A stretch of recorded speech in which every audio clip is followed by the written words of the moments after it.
we'll get back to that. Let's go ahead and focus on the match. Okay. It's just starting right here. First point, Hugh Thompson serve. Hugh is more of a placement server. Not going to knock you off the court, but he's going to place it. David Nash will hit more aces and tries to win the point with his serve.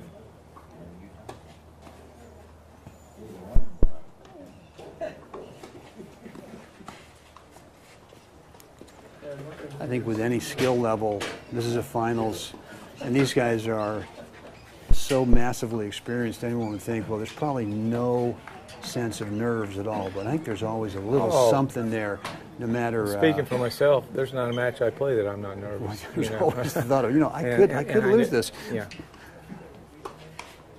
And there's no question. I know these guys real well. And a match like this, they're both competitors, and right. This would set their whole year off on the right path, and they're both nervous. It'll take a couple, 2 or 3 games to work through it.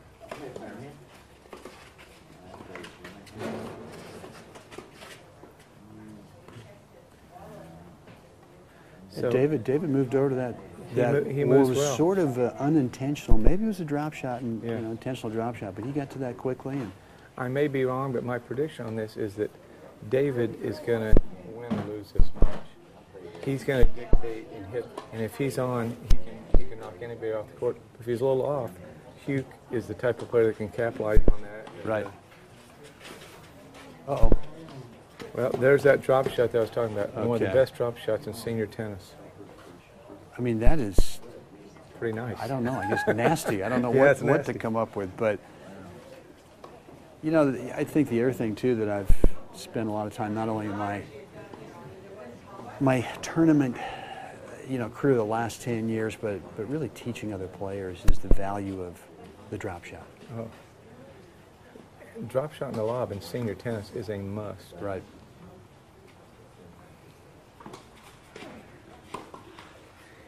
And I think as teaching pros, we sometimes get wrapped up in the depth of shots, and that is important, but the depth sets up the short ball, and you've got to use all 4 quadrants of the court, and we sometimes get to where we're so immersed in depth that we're only playing the back 2 quadrants. That's right.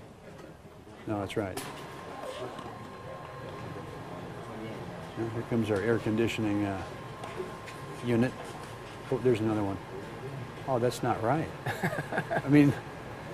That's a beautiful is it going to actually roll to the baseline? Yeah. It didn't make it.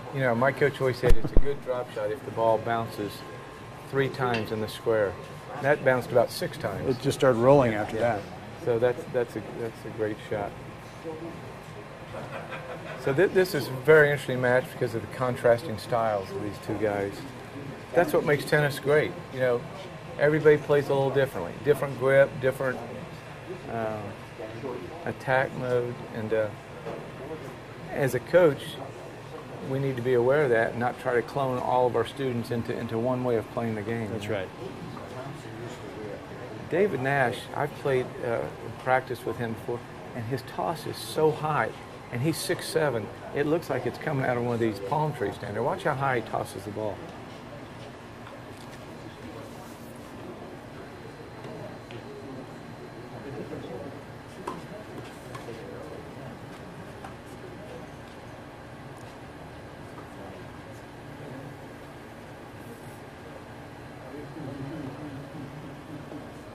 That's the beauty of clay, is you got a clear mark. That's exactly right. The nice thing of clay is you can see the mark.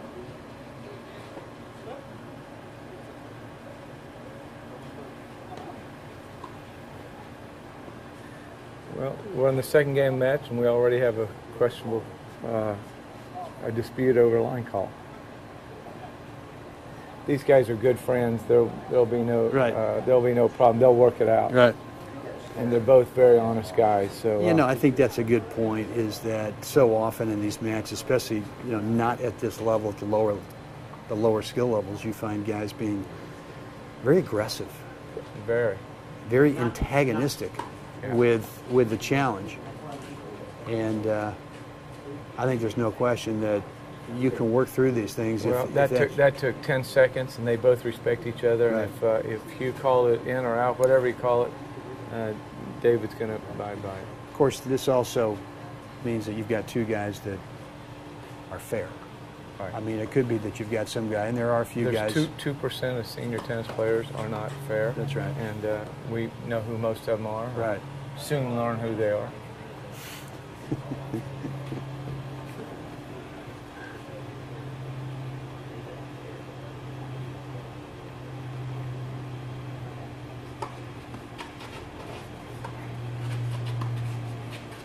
Wow.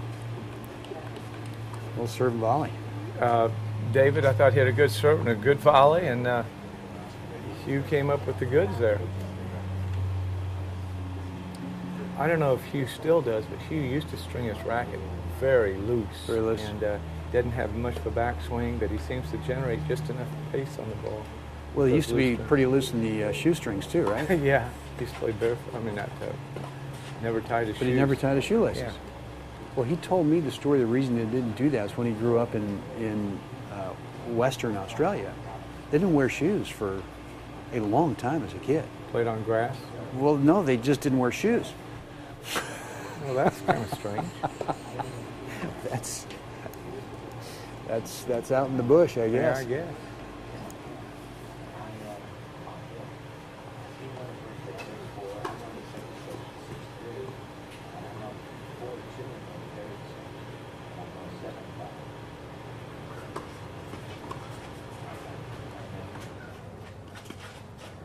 You know, Brent, one of the things I think you're able to see at a lot of these senior players, at a certain age, the players start getting fitter than they were in their younger years because their kids have grown or they've retired and they're now devoting a lot more time to tennis than they were able to do when they were working or had families. And I know Dave Nash has been retired for a year or two and playing a lot more tennis than he did when he was working and is fit and healthy. And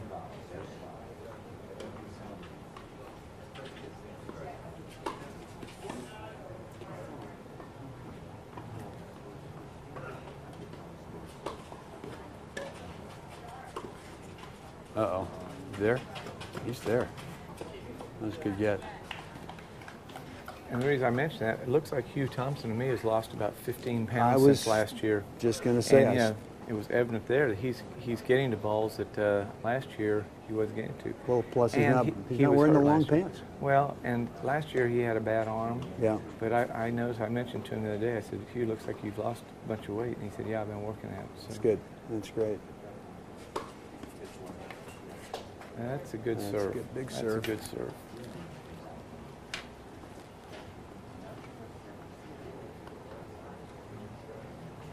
I don't know if you can tell on the camera, but the sun here is a real factor, you know. This time of year? There's a little glare on one end, and you get a guy toss the ball as high as David Nash does. It's hard to pick up that ball. Oh, he's picking off the lines. Yeah. He's got a real advantage there at, what did you say, 6'7"? Yeah. You know, I'm looking down some of the courts right behind this court, Brent. I'm seeing Mark Vines in the 55 and over semifinal. Mark's a former world champion, had wins over Yannick Noah and Yvonne Landauer in his younger years. And you see just a lot of world-class players here in different age groups. You know, I mean, we talked about that yesterday, about how great it is, number one, to have some former tour, really good players, still loving to play tennis.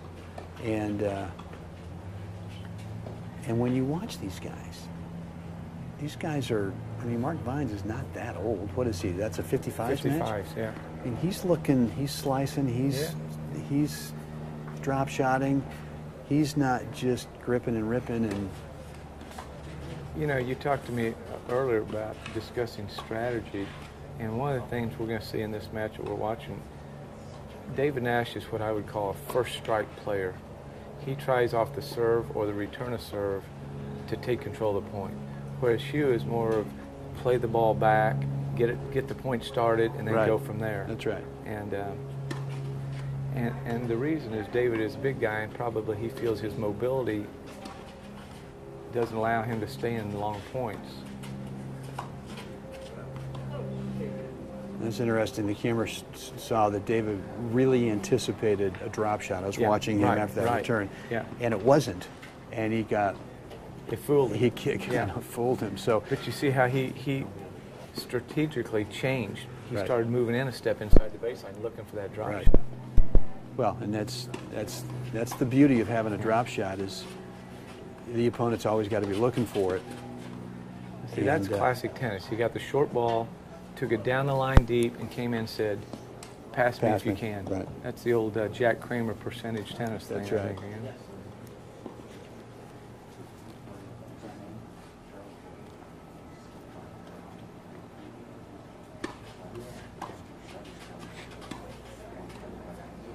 It's pretty That's smooth great. looking forehand. But And it's, yeah, and it's I don't mean to diminish Hugh's serve, because he's got a good serve, but his is more placing it.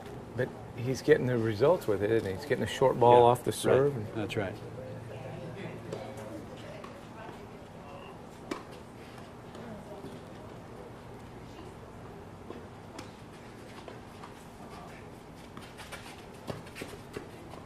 You got to it. You That's got to it. interesting. David Nash gave Hugh a little bit of his own medicine. Just walks around and changes sides. So is that a break of serve? I think It's a break of serve for David Nash. Nash is up 2-1. 2-1. He's up a break. All right, so Hugh had the score on there. Yeah. Okay. Yeah. Sorry?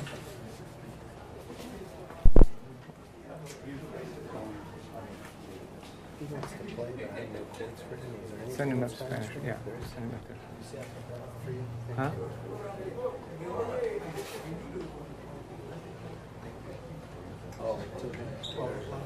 $12. Courts won't be brushed, but you can brush your own, or they'll be fine. Just Paul. Hey, Paul. I want you to meet Brent Abel. Yeah, I did. He might want to talk to you. When you get a minute between games, between sets, I'd just like to do a quick little interview, just talk about the club and give you a little promo on it. Good. Thank you.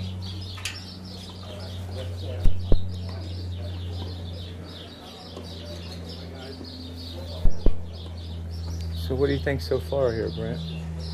Yeah, I'm just, I can't really I think you're absolutely right. That I think it's on David's racket. That if he makes shots and he forces play and he doesn't make a boatload of unforced errors. Right. That's the question. He's going to press the issue and play. He's going to be the offensive player here.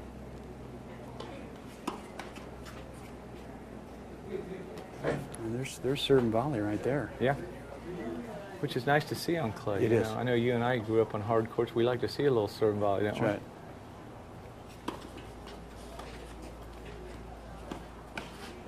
Ooh. I always feel like Hugh massages that ball around the court. He's got great feel. He doesn't overhit. Just plays, and that ball goes deep. Yeah, I played him once in singles, and I never hit a ball with him. Never practiced with him until that match. And in the warm-up, I just thinking to myself, there's no backswing. At the last second, if he wants to, he just brings in this racket speed, but it's really deceptive. Yeah. And the next thing you know, the ball is on you, and it's kind of heavy. Yeah.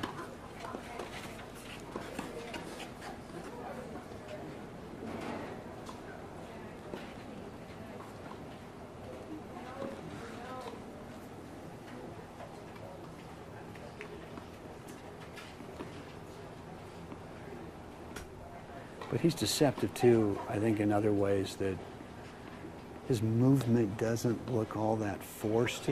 He's efficient with his movement. I mean, capital E, efficient.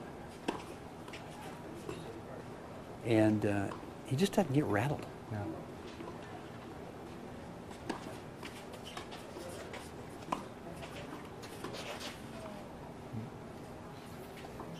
But I think we're going to see more of that type of play today, where David is pressing forward and trying to move in, and he's saying, hey, Hugh, if you can pass me 70 times today, you're going to beat me, but if you can only pass me 45 or 50 times, I'm going to beat you. That's right. Yeah. Well, that's been my theory with the passing shots, is that everyone's got kind of a finite number of passing shots that day in their tennis bag, and my job's to eliminate them, just get them out there as fast as I can. Well, I think it was McEnroe said, nobody gets past more than I do, but that's because I come in more than anybody else. That's right. That's right. Well, that's a good one. That looked long. I think he played it. Yeah. You know, Jimmy Connors, who was one of the all-time great baseline players, said that on big points, he'd rather have the other guy have to come up with the passing shot than for him. I thought that was interesting because he was one of the great passing shot artists of all time. But right. On big points, he tried to eventually get in and make the other guy hit the shot under pressure.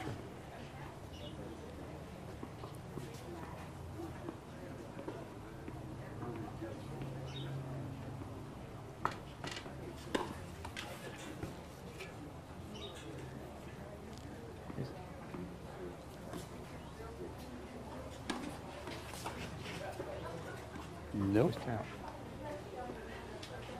You know, David has a little bit of an unusual technique on his serve, but it also is very hard to read because he kind of almost goes inside out with it sometimes. But he gets it, because of his height, he gets an angle on the ball that's it's very hard to pick up. Right there was a classic case of it.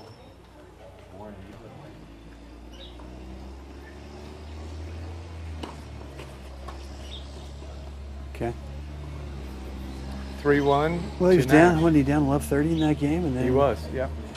He had 1 or 2 aces, and. But now here's a guy 70 years of age that's got himself out of trouble with a big, powerful serve. That's right. Yeah.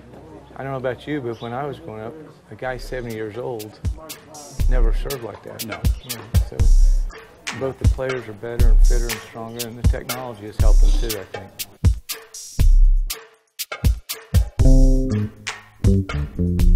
Thank you.